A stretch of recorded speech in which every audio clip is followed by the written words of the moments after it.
Assalamualaikum warahmatullahi wabarakatuh. Perkenalkan, nama saya Dinda Priani, NPM 20514049 dari kelas K2, Prodi S1 Perawatan akan menampilkan video presentasi saya. Terima kasih. Assalamualaikum warahmatullahi wabarakatuh. Izinkanlah saya untuk menyampaikan karya tulis ilmiah saya yang berjudul Pentingnya Menjaga Kesehatan Tubuh dari Bahaya Merokok Bagi Kesehatan, dengan nama Dinda Apriani, kelas K2 NPM 201540049. Yang pertama yaitu adalah landasan teori atau pengertian dari rokok itu sendiri. Jadi, rokok adalah lintingan atau gulungan tembakau yang digulung atau dibungkus dengan menggunakan kertas, daun, atau kulit jagung. Ukuran rokok yaitu 8-10 cm. Dalam satu batang rokok terdapat 4.000 jenis bahan kimia.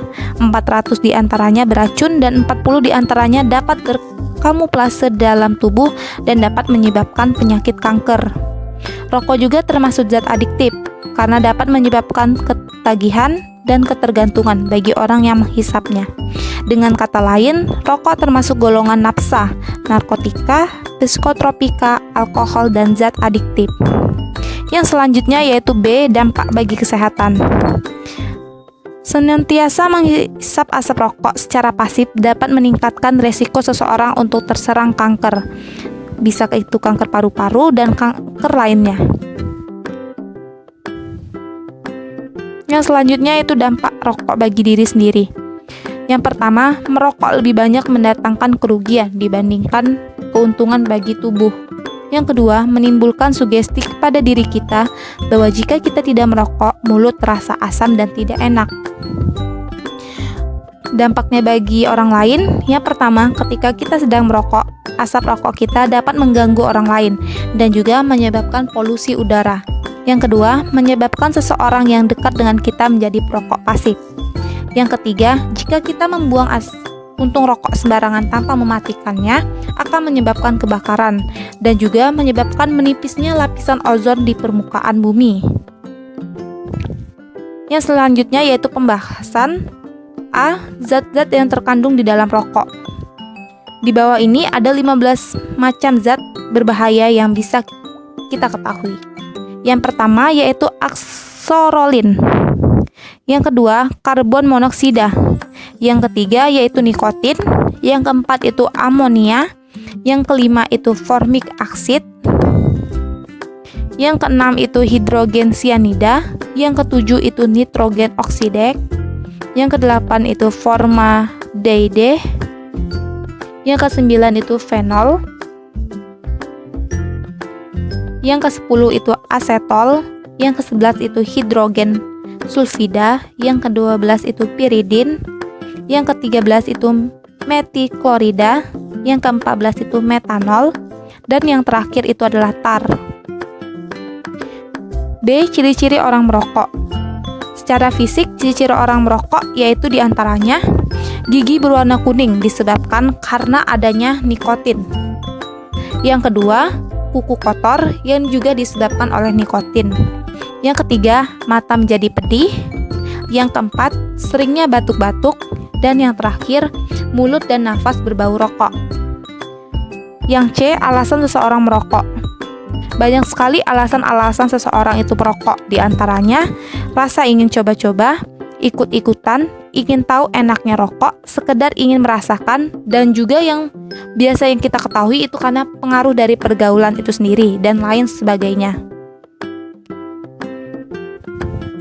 Ini dia contoh penyebab pelajar itu merokok. Yang pertama, itu adalah pelajar tersebut mulai merokok karena malu hati kepada teman-temannya yang merokok, sehingga ia pun mulai merokok dan akhirnya kebiasaan atau kecanduan. Ingin gaya-gaya, ingin terlihat macho, dan lain sebagainya. Yang D, penyakit yang ditimbulkan dari rokok, baik itu perokok aktif maupun perokok pasif. Yang pertama yaitu gangguan paru-paru. Ada banyak gangguan paru-paru yang dapat dialami oleh seorang perokok aktif. Contohnya yaitu bronkitis kronis dan kanker paru-paru yang sering kita kenal. Yang kedua yaitu kanker mulut. Dilansir dari National Healthy Cervix UK, penyakit kanker mulut umum terjadi akibat pengonsumsian alkohol dan rokok.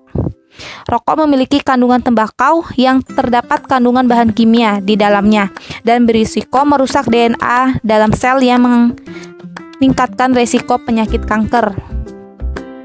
Yang ketiga yaitu gangguan lambung, yang keempat itu kanker kulit, dan yang terakhir tingkat kesuburan. Jadi kebiasaan merokok itu dapat menghambat tingkat kesuburan bagi pria. Kebiasaan merokok ini dapat meningkatkan resiko impotensi atau mengurangnya produksi sperma dan juga meningkatkan penyakit kanker testis. Yang upaya pencegahan yang dapat dilakukan oleh diri kita sendiri. Yang pertama, hindari berkumpul dengan teman-teman yang sering merokok. Yang kedua, yakinkan diri bahwa rokok bukanlah satu-satunya bahan sarana pergaulan. Yang ketiga, jangan malu mengatakan bahwa kita bukan perokok. Yang keempat, memperbanyak diri untuk mencari tahu informasi tentang rokok itu sendiri bagaimana. Yang terakhir, hindari sesuatu yang berkaitan dengan rokok. Kemudian ini ada beberapa upaya yang dapat dilakukan pemerintah untuk pencegahannya. Yang pertama, upaya yang dilakukan oleh Departemen Kesehatan bukan suatu kampanye anti rokok, tetapi penyuluhan tentang hubungan rokok dengan kesehatan. Yang kedua, sasaran yang ingin dijangkau adalah sasaran-sasaran terbatas. Contohnya yaitu petugas kesehatan, para pendidik, para murid sekolah, para pemuka, remaja, anak-anak, serta wanita. Yang ketiga, kegiatan diutamakan pada pencegahan yang belum merokok. Yang keempat, menanamkan pengertian tentang etika merokok atau bahaya dari rokok itu sendiri. Yang selanjutnya yaitu upaya yang dilakukan sekolah untuk melakukan pencegahan. Yang pertama, para guru lebih ketat lagi dalam melakukan pengawasan dengan menyelusuri tempat-tempat yang sering dijadikan tempat untuk merokok. Yang kedua, guru harus memberikan sanksi tegas kepada siswanya yang ketahuan merokok. Kesimpulan dari karya tulis ilmiah saya yaitu adalah kebiasaan merokok di kalangan masyarakat saat ini membahayakan, baik itu ditinjau dari segi pendidikan, kesehatan, serta sosial ekonomi. Dipandang dari segi pendidikan, ini justru dapat menghambat studinya atau pelajarannya. Sedangkan dari segi kesehatan, itu dapat menyebabkan berbagai macam penyakit. Dari segi ekonomi, merupakan pengeluaran anggaran yang tidak perlu atau memboroskan. Bukan hanya membahayakan bagi perokoknya saja, tapi berbahaya juga bagi orang yang terkena asap rokok atau perokok pasif itu sendiri. Saat ini bukan hanya peran pemerintah saja untuk menghentikan kebiasaan merokok, tapi juga peran seluruh masyarakat yang ada untuk menghentikan kebiasaan buruk ini. Itu dia karya tulis ilmiah saya. Saya akhiri. Wassalamualaikum warahmatullahi wabarakatuh.